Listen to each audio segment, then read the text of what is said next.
ஏன் சிரத்தை இல்லாம இருக்க முடியாதா? கடவுளை கும்பிடணுமா? கடவுளை கும்பிடாம இருக்க முடியாதா? சயின்ஸ் சொல்லுதே அப்படின்னா, நல்லா புரிஞ்சுங்க. உலகத்துல 4 விதமான சிரத்தைகள் உடையவர்கள் இருக்கிறார்கள். ஒண்ணு, இந்த ஆத்ம ஞானம் இது சார்ந்து சாஸ்திரங்கள் சொல்லக்கூடியவை அனைத்தும் சரி என்று ஏற்றுக்கொண்டு அதன் மீது நம்பிக்கை வைத்துக் கொண்டு பயணிப்பவர்கள். இரண்டாவது ஒருத்தர் இவை அனைத்தும் என்ன என்று தெரிந்து கொண்டு ஆனால் அதன் மீது நம்பிக்கை இல்லாமல் இருப்பவர். நிறைய தீக்காக்காரங்க பாத்தீங்கன்னு வச்சுங்களேன், அவர்கள் இந்த புராணத்தெல்லாம் படிச்சிருப்பாங்க, மகாபாரத ராமாயணத்தெல்லாம் படிச்சிருப்பாங்க, அதுல என்ன சொல்ல வருதுன்னு தெரிஞ்சிருப்பாங்க. ஆனா அதன் மீது நம்பிக்கை இருக்காது, அதை துவேஷம் பண்ணிக்கிட்டே இருப்பாங்க. ஆனா நம்ம பல பேர் சிரத்தையினால இது எல்லாத்தையும் படிச்சுட்டு இத புராணங்கள் அல்லது சாஸ்திரங்கள் சொல்றதுல உண்மை என்று நம்புபவன் உண்மையான சிரத்தையோடு இருக்கிறவன், அவன் சிரத்தை உடையவன். இன்னொருத்தன் அதை தெரிந்து கொண்டு அதன் மீது நம்பிக்கை இல்லாதவன். மூன்றாவது ஒருத்தன் அது என்னன்னே தெரியாது, அதன் மீது நம்பிக்கை இல்லாமல் இருக்கும்.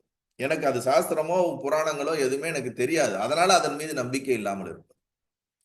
நான்காவது ஒருத்தன் சாஸ்திரம் இது அல்லது இந்த இறை சார்ந்து எதுவுமே தெரியாது, ஆனால் தர்மம், ஞானம், அன்பு, கருணை, பக்தி இது போன்ற எதன் மீதும் ஒரு வெறுப்பு உணர்வு இல்லாமல் அதனோடு ஏற்றுக்கொண்டு இருப்பது. ஆனா அவனுக்கு சாஸ்திர ஞானமோ ஆத்ம இது சார்ந்தெல்லாம் எந்த ஒரு இதுவும் கிடையாது. அப்ப 4 பேர் 4 கேட்டகரியில இருக்காங்க. இதைத்தான் 17வது அத்தியாயத்துல அர்ஜுனர் கிருஷ்ணர்கிட்ட கேட்கிறார். சரி, சிரத்தையினால எல்லாம் நான் வளம் அடையுதுன்னு சொல்றீங்களே, இப்ப இந்த 4வது கேட்டகரியில இருக்கிறவன் என்ன பண்ணுவான் அப்படின்னு அவர் கேட்கிறார். அதாவது சாஸ்திரத்தின் மீதும் இறை நம்பிக்கை மீதும் சக்தி அதன் மீது சிரத்தை உடையவன் நல்ல நல்ல லோகங்களையும் நல்ல நல்ல ஆத்ம ஞானத்தையும் பிறவி இல்லாத பெருநாளையும் உச்சபட்ச அந்த சத்தியத்தையும் அடைகிறான். அதுக்கு அவனுக்கு பலன். சிரத்தையே இல்லாதவன், நம்பிக்கையே இல்லாதவன் அல்லது அதை பற்றி தெரியவே தெரியாதவன் அவன் கடைசி வரைக்கும் அது தெரியாததுனால, அது சரியான பாதைக்கு போகாததுனால அவன் நரகத்தையோ அல்லது அதற்குண்டான பலனை அடையாமல் மீண்டும் மீண்டும் பிறவி எடுத்துக்கொண்டு அனவஸ்த தோஷத்தில் இருக்கின்றான். அவனுக்கு ஏதோ வாழ்க்கை போய்கொண்டே இருக்கின்றது. ஆனா அந்த 4வது கேட்டகரியில சொன்னோம் பாத்தீங்களா, நம்பிக்கை இல்ல, நம்பிக்கை இல்ல, சாரி, அவனுக்கு தெரியல, ஆனா ஏதோ ஒரு விதத்துல தர்மம் அதர்மம் இது சார்ந்து பிடிப்பு இருக்குன்னா அவனுக்கு சுபாவத்திலேயே சிரத்தை வருவதற்கான வாய்ப்புகள் இருக்கின்றது. அவன் இந்த மாதிரியான சாஸ்திரங்கள் அவனுக்கு கொடுக்கும் பொழுதோ அல்லது ஆத்ம ஞானம் அவனுக்கு போதிக்கும் பொழுதோ அவனுக்கு சிரத்தை உருவாகலாம். அந்த சிரத்தையினால் அவன் மாறலாம். அது மாறும் பொழுது அவனுக்கு ஒரு நல்ல பலனை ஏற்படுத்தலாம். அப்ப இந்த ஃபர்ஸ்ட் அண்ட் ஃபோர்த் கேட்டகரி இருக்கிறவன் தான் நல்ல கதியை அடைகிறான். 2வது 3வது கேட்டகரியில இருக்கிறவன் நற்கதியை அடைவதில்லை. அவன் கீழான விஷயத்தை தான் நம்ம அனுபவித்துக் கொண்டிருக்கிறோம். அப்ப நம்ம சிரத்த வைக்கும் பொழுதும் இந்த சிரத்தை எப்படி நமக்குள்ள வருதுன்னு கிருஷ்ணர் அழகா சொல்றாருன்னா, அவன் அர்ஜுனன் கேட்கும் பொழுது சுபாவத்திலேயே உனக்கு வருகின்றது உன் மனதிலே அப்படிங்கிறார். அதாவது நம்மளுடைய பிராரப்தத்துல நம்ம குணத்திலே நமக்கு அந்த சிரத்தையுடைய தன்மை இருக்குது. உன்னுடைய வாழ்க்கையே உன்னுடைய சிரத்தையை சார்ந்துதான் இருக்கு அப்படிங்கிறார். நீ எப்படி வாழுகிறத பார்த்தாலே உன்னுடைய நம்பிக்கை எதில் இருக்கிறது, உன்னுடைய வாழ்க்கையை பொறுத்து, உன்னுடைய நம்பிக்கையை பொறுத்துதான் உன் வாழ்க்கையை பார்த்தே உன் நம்பிக்கையை சொல்லிவிடலாம். எவன் எதன் மீது நம்பிக்கை வைக்கிறான், எப்படி வாழ்கிறான் என்று பொறுத்தே அவனுடைய நம்பிக்கையும் அவனுடைய வாழ்க்கையும் தீர்மானிக்கப்படுகிறது அப்படிங்கிறார். தெய்வங்கள் மீதும் கடவுள் மீதும் எனக்கு நம்பிக்கை இருக்கிறது என்றால் அவனுடைய குணங்கள் அனைத்தும் சாத்வீகம் சார்ந்து கண்டிப்பா இருக்கத்தான் செய்யும். நான் கடவுளை ஏத்துக்க மாட்டேன், எதையும் ஏத்துக்க மாட்டேன், எனக்கு எதன் மீது நம்பிக்கை இடல அப்படின்னு அவனு சொல்றான் அப்படின்னா அவனுக்கு நேச்சுரலாவே அவனுக்குள்ள ஞானத்தை நோக்கியும் அந்த மாதிரியான ஒரு வளர்ச்சிக்கான ஒரு முன்னேற்றமே ஏற்படாது. அல்லது இந்த யக்ஷர்கள், ராட்சசர்கள் இதன் மீது சிரத்தை உடையவன் ரஜோகுணம் சார்ந்து இருக்கக்கூடிய சிரத்தை அப்படிங்கிறார். தேவர்களையும் நல்ல தெய்வங்களையும் கும்பிட்டு கொண்டு அதன் மீது பக்தியும் அதன் மீது நமக்கு ஒரு நம்பிக்கையும் ஏற்பட்டால் அது சாத்வீக குண சிரத்தை அப்படிங்கிறாரு.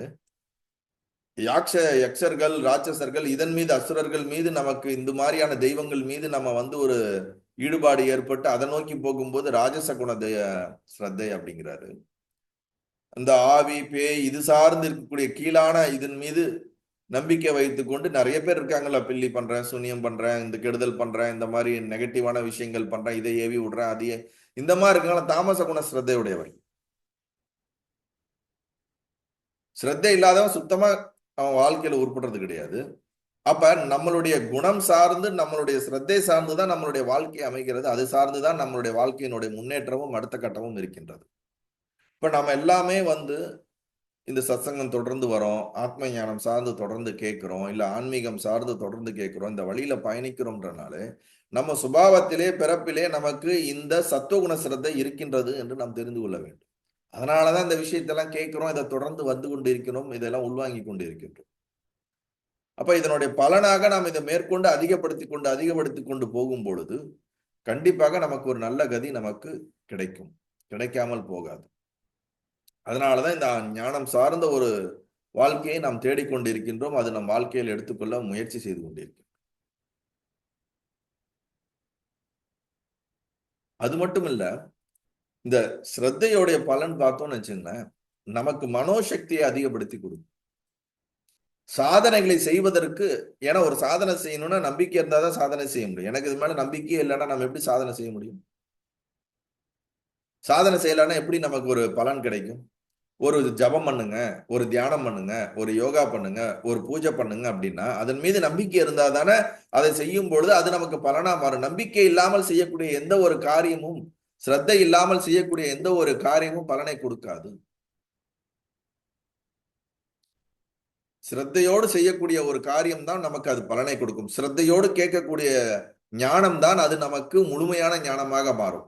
ஈவன் இதே ஆத்ம ஞானம், இதே விஷயத்த நம்ம எவ்வளவு தூரம் நம்ம சொல்லி கேட்கிறவனுக்கு அதுல நம்பிக்கையோ அதுல சிரத்தையோ இல்லாம கேட்டானா அவனுக்கு காதுக்குள்ள கூட போகாது, அது புத்திக்குள்ள போவே போவாது. அப்படி போலன்னா அவனுக்கு எப்படி ஞானமா மாறும்? அதனாலதான் இங்க என்ன சொல்றா ஹேமலேக்கு, ஹேமசூடன்ட்ட, சிரத்தை இல்லாம இருக்காதீங்க, அசிரத்தையோட இருக்காதீங்க. நான் சத்தியத்தை தான் சொல்லுவேன், சத்தியம் இல்லாததை நான் சொல்ல மாட்டேன். அதனால கோணா மனத்துடன் கவனித்து கேளுங்கள். ஆப்த வாக்கியத்தினுடன் உண்டாகும் அஸ்ரதை உலகத்தோருக்கு முக்கிய சத்குருவாகும்.